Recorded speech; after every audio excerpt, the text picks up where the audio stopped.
soir, je vais vous parler de voirie, éclairage public et travaux effectués sur la commune. Nous étions en 2021 avec l'agglomération d'Agen. Nous avions 50% de la voirie qui était prise en charge par l'agglo. Actuellement, depuis 2022, nous avons la totalité de la voirie à notre charge, environ 20 km. Au niveau voirie, nous avons effectué un enduit d'usure sur le lotissement Jean Garon, rue Saint-Exupéry, rue du Château d'Eau. Ensuite, nous avons fait l'aménagement des parkings autour de l'église afin de mieux organiser le stationnement autour de l'église. Au niveau éclairage public, alors vous en avez peut-être certainement entendu parler, bon, ce sera officiel certainement au début janvier. L'éclairage sera éteint à 23 h et rallumé à 6 h du matin. Au niveau éclairage public, c'est surtout pour faire des économies d'électricité. Et ça, c'est l'agglo qui nous le dicte parce que bon, c'est équipé. Nous avons fait de gros travaux aussi avec le service technique au niveau du relais landais, avec la participation des employés municipaux, Gérard, Guy, Jean-François et Claude. Alors ces travaux, c'est les salles, tout le rez-de-chaussée a été réaménagé en peinture, doublage pour avoir de l'espace pour que les diverses associations puissent travailler dans ce local. Et le premier étage sera effectué dans une date ultérieure en fonction de nos finances. Ensuite, nous allons attaquer le gros morceau pour 2023. Ce sera bien sûr le restaurant scolaire, la construction du restaurant scolaire et de la salle multi-activité. Bon, eh bien, je vais laisser la parole à Pascal qui va vous présenter l'organigramme de la nouvelle construction. Bonjour. Les travaux de démolition de la salle clubhouse du basket commenceront donc courant du mois de janvier. Les travaux pour pouvoir construire la salle multi-activité et la cantine scolaire sera donc effective dans le cours de l'année 2023 pour se terminer au second semestre, à peu près mois de septembre jusqu'au mois de décembre. On verra suivant les travaux. Pendant ce temps, le clubhouse sera remplacé sur le court de tennis avoisinant avec un container qui sera mis à disposition du basket afin d'accueillir les équipes visiteuses. Bonne soirée tout le monde.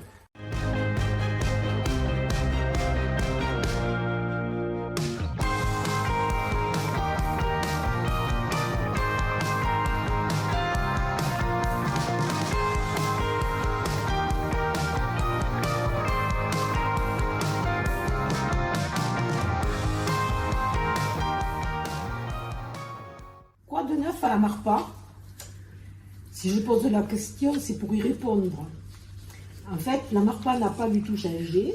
C'est une petite structure à taille humaine où il fait bon vivre, où y compris les personnels et les résidents sont toujours en mouvement. On ne parle pas du passé, c'est de l'avenir. Et alors donc, on ne s'ennuie pas du tout cette Marpa. Vous le verrez en suivant. Oui, en fait, au début de mon propos, je disais qu'il n'y avait rien qui changeait à la Marpa, mais en fait, oui, il y a quelque chose qui change. La gestion de l'établissement va passer, selon la volonté municipale, d'une gestion exclusivement communale à une gestion CCAS. Et c'est désormais possible avec l'embauche d'une nouvelle responsable, Sonia Gadra, qui est à côté de moi, et qui va se charger sur place, de gérer, d'animer et de faire vivre cette structure. Et justement, Sonia, je vais te laisser la parole parce que tu vas te présenter. D'accord. Donc, pour me présenter en quelques mots, j'ai 46 ans et je suis originaire de Marmande. Cela fait 12 ans que j'exerce dans le secteur médico-social, dont 8 ans et demi effectués sur un poste de responsable de MARPA en Auvergne. Il y a 2 ans de ça, avec mon mari et ma fille, nous avons décidé de revenir dans la région et j'ai eu la chance d'avoir cette opportunité de poste de responsable de MARPA à Sérignac-sur-Garonne, un poste qui correspond à mes valeurs. Ça fait maintenant un peu plus d'1 mois que je suis à la MARPA de Sérignac et je peux dire que c'est une structure où le bien vieillir et le respect des résidents sont des valeurs fondamentales et où l'ambiance y est très chaleureuse et familiale. J'aime bien prendre l'exemple du matin quand j'arrive et que les résidents sont en train de prendre leur petit déjeuner. D'autres font la pluche des légumes, certains lisent les journaux et ensemble ils discutent et c'est un vrai moment de convivialité. J'aime bien aussi les après-midi comme aujourd'hui où la cheminée est allumée et où les résidents jouent à la belote. Et bien voilà, grandeur nature, les voilà, après-midi, et- belote à la MARPA. C'est pas bien ça. Et moi, je...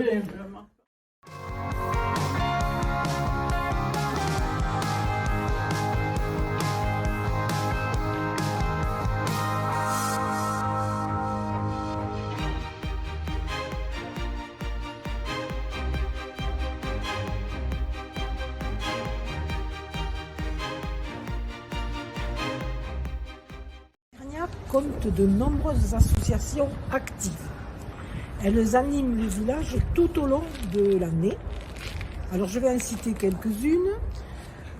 Les parents d'élèves, Sérignac Animation, les Serins Sérignacais, les Lilas, la pétanque, la chasse, les anciens combattants. Et une en particulier qu'il faut que je cite et que je n'oublie pas, c'est Coquelicot. Parce que Coquelicot, elle permet des ateliers pour d'autres activités telles que le théâtre et le tricot. Toutes ces associations nous ont fait réfléchir sur comment retrouver un lieu. C'est pourquoi on a inauguré l'année dernière le relais associatif. Ensuite, l'école. Alors, l'école comprend 3 classes à l'élémentaire, 2 classes à la maternelle pour 99 élèves. Les élus, comme à leur habitude, souhaitent avoir une école au top. C'est pourquoi les 3 classes de l'élémentaire sont équipées de tableaux numériques. Cette année, plutôt l'année passée, nous avons équipé les photocopieurs de couleurs pour permettre aux enseignants de travailler dans de meilleures conditions. Tous les ans, à chaque rentrée scolaire, on dote l'école d'une subvention de 45 € par enfant scolarisé. Ça, c'est pour aider au fonctionnement. Et à la demande des enseignants, à la rentrée, ils nous ont demandé de financer une formation pour le jeu d'échecs pour les jeunes. C'est ce que nous avons fait, qui va bénéficier tant à l'élémentaire qu'à la maternelle. À côté de l'école, on a donc le périscolaire. Le périscolaire, c'est 7 agents municipaux qui travaillent au restaurant scolaire, à la garderie, au ménage, à la maternelle. Et un point particulier à propos de la garderie, c'est que nos agents, ils ne se contentent pas de faire de la garderie, ils font aussi de l'animation. Et on leur a demandé de prévoir un créneau pour que les élèves travaillent ou puissent participer à la fête des 750 ans de notre Bastide. Ce que tous ont accepté. Après, je voudrais dire un mot aussi par rapport au centre de loisirs. Parce que le centre de loisirs, c'est quelque chose qui nous tient à cœur. C'est difficile à mettre en place. Pour autant, nous souhaitons aller au bout de notre démarche. Et dans un premier temps, parce que ça nous est permis, surtout dans le cadre du périscolaire, on va pouvoir le mercredi faire comme si on était un centre de loisirs, permettre aux parents finalement de laisser leurs enfants le mercredi à l'école de Cerniac. Voilà, ça c'est un premier pas vers le centre de loisirs que nous espérons de Toulouse.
Malgré les difficultés, nous avons construit un budget 2022 ambitieux, avec 3 objectifs. Conserver nos marges de manœuvre, amortir, anticiper la spirale inflationniste de l'énergie, des matériaux, de l'alimentation, et être en situation favorable dès 2023 pour faire face à nos échéances à venir. Conserver nos marges de manœuvre, avec des dotations à la baisse, le Covid, des dépenses de fonctionnement à la hausse, ce n'était pas gagné. Avec une trésorerie stable, couplée avec de nouvelles recettes via l'agglo, nous avons pu réaliser d'importants travaux. Rénovation et de l'ancienne école maternelle qui deviendra dès février 2023 la future MAM. Aménagement du relais associatif. Aménager la place de la mairie avec jardinières et autres mobiliers urbains. Dans le même temps, il nous a fallu amortir et pallier à la spirale inflationniste. Pas de bouclier fiscal pour les collectivités locales. Énergie, plus 30%. Alimentation, plus 10%. Et faire face aussi à des dépenses imprévues. Anticiper la hausse à venir des taux d'intérêt en contractant dès le mois de juin l'emprunt nécessaire pour la construction du restaurant scolaire et la salle multi-activité, à un taux bien plus favorable que les taux actuels et à venir. Enfin, être en situation dès 2023 pour faire face à nos engagements et construire un budget adapté à la situation qui se présente devant nous, tout en maintenant le cap. Comme vous, la commune fera des économies d'énergie et poursuivra ses efforts pour faire de Sérignac un village engagé dans le développement durable. Répondre aux besoins du présent sans compromettre pour autant les besoins des générations futures.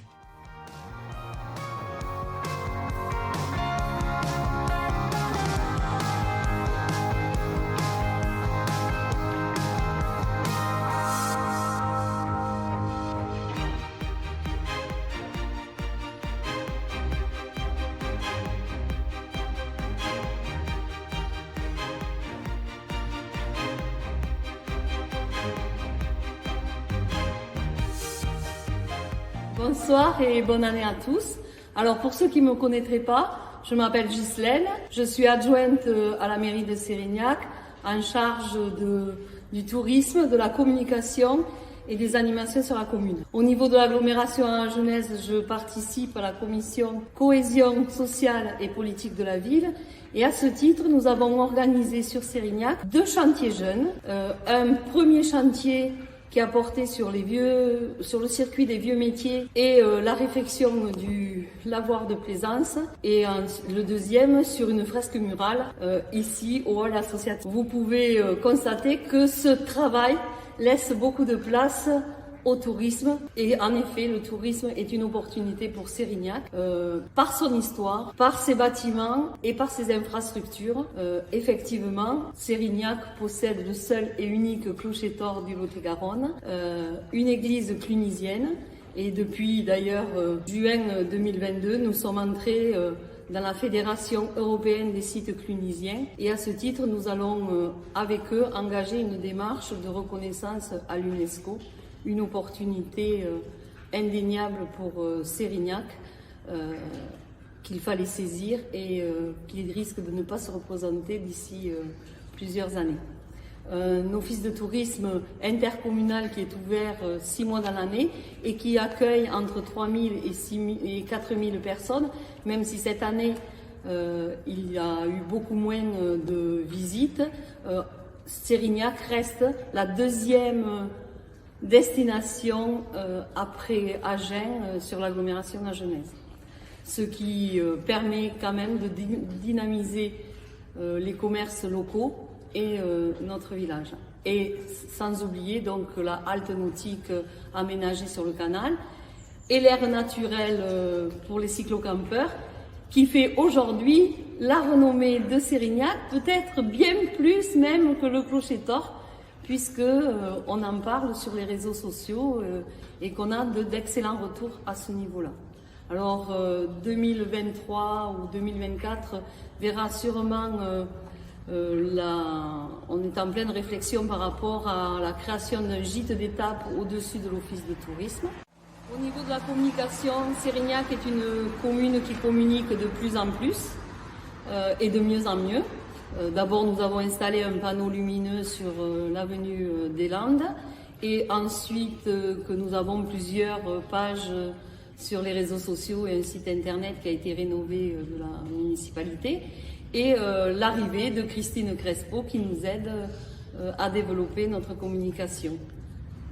Cette année, nous allons d'ailleurs fêter les 750 ans de la fondation de la Bastide, et à cette occasion, nous aurons de grandes festivités que nous espérons aussi grandiose et belle que les 30 ans des clochers-torts que nous avons fêtés il y a 4 ans.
Bon, mais comme tu le vois, Jean-François, on a déplié une belle carte assez ancienne sur l'urbanisme de la commune de Sérignac. Alors cet urbanisme, il est important, c'est un nouvel urbanisme pour les 20 ans à venir, facile, et c'est un travail que l'on fait avec l'agglomération à Genèse. Et on est assez fiers parce que des réunions, je crois qu'on s'en est fait quelques-unes réunions, hein, et tout ça pour parler de ce développement, parler du pont de Caméla, du barreau de Caméla, et puis plein d'autres choses, hein, je crois, Jean-François. Bon, mais nous avons assisté à des réunions pour le développement de la rive gauche, du passage à Sérignac et ses conséquences pour notre commune, entre autres avec les nouveaux équipements, l'échangeur autoroutier, le barreau de Caméla, et le projet LGV avec une gare nouvelle. Oui, alors tu fais bien de parler de la LGV parce que c'est un sujet qu'on n'aime pas trop parler parce que moi personnellement j'aurais préféré qu'on fasse rouler le train à grande vitesse sur la ligne actuelle, mais on voit qu'il y a quand même un impact sur notre commune. Cet impact aussi, il peut être positif avec le pont de Cabella, avec tout ça. C'est pour ça qu'il faut qu'on s'y prépare, et on s'y prépare au mieux, puisqu'on a un agent qui s'appelle Gérard Rouquette, qui s'occupera et qui s'occupe plus particulièrement des dépôts de permis, et qui nous accompagne aussi dans les réunions pour les lotissements. Il y a un lotissement privé qui a été fait, et je l'en remercie parce que c'est un travail important. Il y a l'aglo, bien sûr. L'agglomération Genèse nous accompagne dans ce projet-là. Sans elle, on ne pourrait rien faire. Financièrement, c'est un partenaire indispensable au niveau du fonctionnement. Je crois qu'avec toutes les compétences qui nous accompagnent, c'est 180 000 € à peu près par an. C'est non négligeable. Mais aussi, il y a des choses qu'on aimerait bien faire évoluer parce qu'au niveau de tout ce qui concerne le tourisme, on aimerait bien qu'il y ait des phases un peu plus importantes qui rentrent, entre autres aménager l'office du tourisme en aire d'accueil, mais l'aglo est quand même assez présente. Elle nous a remis la compétence voirie. Bernard Hulot vous en a largement parlé déjà, et je crois que c'est quand même un partenaire important. Dans les projets aussi, on a un autre partenaire qui est aussi important, c'est l'État maintenant, avec la DETR. Voilà, donc j'ai remercié un peu tout le monde. Sérignacais et Sérignacaises, je crois que vous êtes toujours entre de bonnes mains, au moins pour les 3 ans à venir, et après il y aura des élections. Merci à vous tous, et merci à toi Jean-François, parce que c'était important que les habitants voient qui c'est qui s'occupe de nous, et on le fait dans toutes ces petites vidéos, voilà, toutes ces cartouches comme on appelle. Je te remercie, et puis on continue.